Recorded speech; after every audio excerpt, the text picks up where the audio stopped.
지난 28일 MSCI EM 지수에 많은 변화가 있었습니다. 중국 A주의 편입 비중이 늘어났고 사우디아라비아와 아르헨티나 등도 이날 시장에 새롭게 편입됐습니다.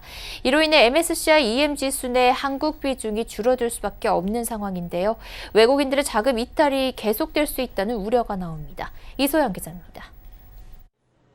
지난 28일 오후 4시를 기점으로 중국 A주의 MSCI EM 지수 내 비중은 5%포인트 증가했습니다.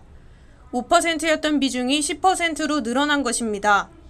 사우디아라비아와 아르헨티나 등도 이날 새롭게 시장에 편입됐습니다. 이에 따라 한국의 EM 지수 내 비중은 기존 대비 0.48%포인트 하락했습니다. MSCI 지수 조정에 우려의 목소리가 나오는 것도 이 때문입니다. 지수 내 줄어든 한국의 비중이 외국인의 자금 유출로 이어질 수 있기 때문입니다.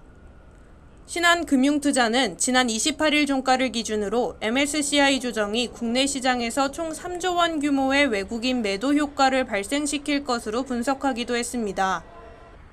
실제로 MSCI 이슈가 시장에 잠재돼 있던 최근 한 달 동안 외국인은 코스피 시장에서만 1조 5,752억 원을 순매도한 것으로 나타났습니다.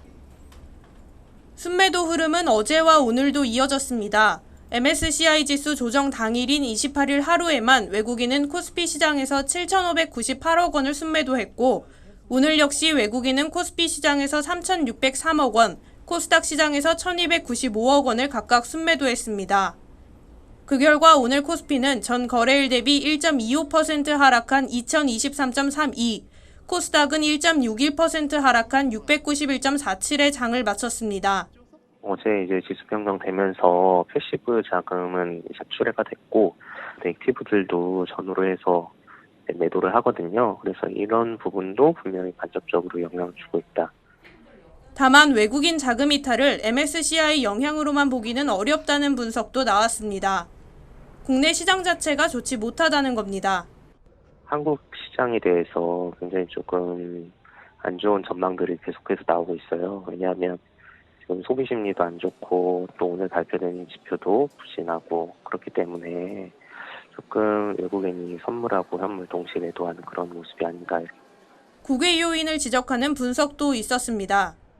더불어서 어제 이탈리아 재정 이슈 부분도 이탈리아 국채 가격을 많이 떨어뜨렸고 또 유로 약세를 많이 유도하다 보니까 해당 부분도 국내 증시를 포함한 이머징 자산 전반에 어떤 셀오프 심리를 자극했다라고 봅니다.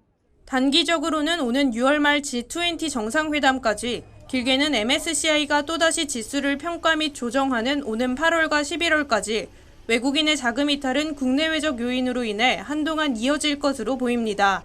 서울경제TV 이소연입니다.